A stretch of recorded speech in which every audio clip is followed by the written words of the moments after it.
Oui, Vincent, excuse-moi, je suis en train d'admirer les machines à coudre de Mélanie. Celle-ci, elle date de 1945.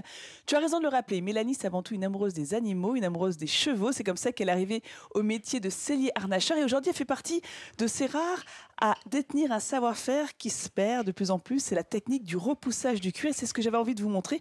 Venez avec moi, regardez-la travailler. Alors, qu'est-ce que vous êtes en train de faire là, Mélanie? Là, en ce moment, je suis en train en fait de repousser mon cuir, donc à partir d'un motif que j'ai découpé au préalable et reporté avec un couteau à ouvrir. Un couteau à ouvrir.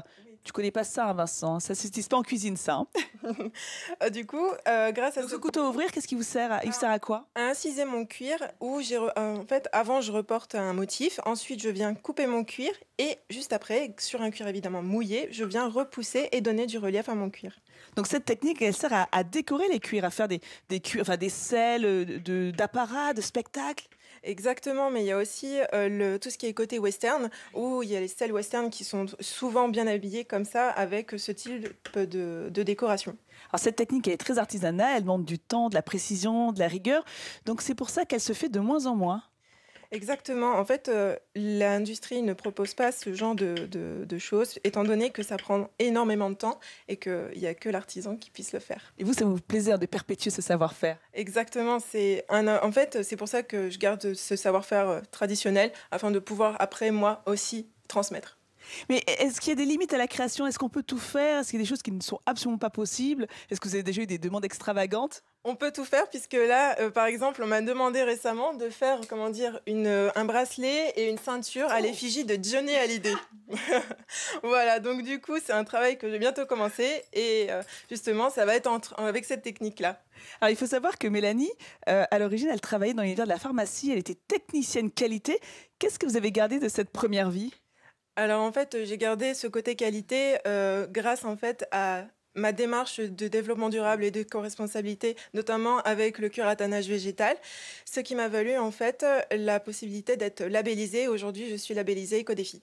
Donc là, on parle de chevaux, de sel. Mais ce que je vous propose tout à l'heure, c'est de découvrir les maroquineries de Mélanie. À tout à l'heure. Merci. Oui, Vincent, je suis toujours avec Mélanie. Alors, on a quitté l'atelier, on est juste devant dans le jardin. Bah, il fait tellement beau et en général, c'est ce que fait Mélanie. Et l'avantage du métier, c'est qu'elle peut facilement délocaliser son matériel. D'ailleurs, elle présente régulièrement son savoir-faire dans des salons. Ce qui m'a épaté, c'est regarder où est-ce qu'elle a planté son outil. Son haleine directement dans le jean. Donc, elle a le jean pour travailler. Ça, c'est quoi comme outil, ça? C'est assez particulier. C'est une pince sellier en fait, une pince à coudre de sellier et je viens tout simplement mordre mon cuir dedans pour le maintenir. Je vous ai déjà présenté des maroquinières, mais ce qui est assez étonnant avec Mélanie, c'est qu'elle travaille le cuir façon sellier. Oui, en effet, là, je retranscris la solidité de la sellerie harnachement, en fait, donc tout ce qui est briderie, dans la maroquinerie. Alors expliquez-nous ce que c'est qu'un point sellier. Venez, regardez un petit peu. Ça se passe ici, hein. Alors qu'est-ce que c'est exactement un point sellier? Alors, un point sellier, c'est un point noué qui va apporter beaucoup de solidité, contrairement à un point machine. Ça veut dire que si un jour le fil se casse, la couture ne se défera pas.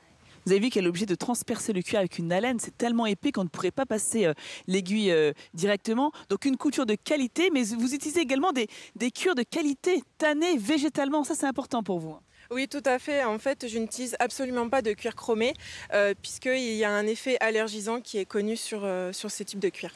C'est vrai que malheureusement, il y a beaucoup de cuirs dans le commerce qui sont chromés. Ça coûte moins cher, ça se fait beaucoup plus rapidement. Mais on peut distinguer un cuir chromé d'un cuir qui a été tanné végétalement. Et Mélanie va vous expliquer comment. Alors, en effet, ici, j'ai deux types de cuir. Donc, d'un côté, on a le tannage végétal. Donc, ça se repère grâce à la teinte naturelle du cuir. Et de l'autre côté, on a une teinte bleue qui est justement signe d'un cuir chromé. Et je vous ai vu faire tout à l'heure un geste un peu particulier. Vous faites assez régulièrement, vous mettez un petit peu d'eau sur le cuir. En fait, je viens tout simplement mouiller mon cuir pour vérifier l'absorption en fait, de l'eau.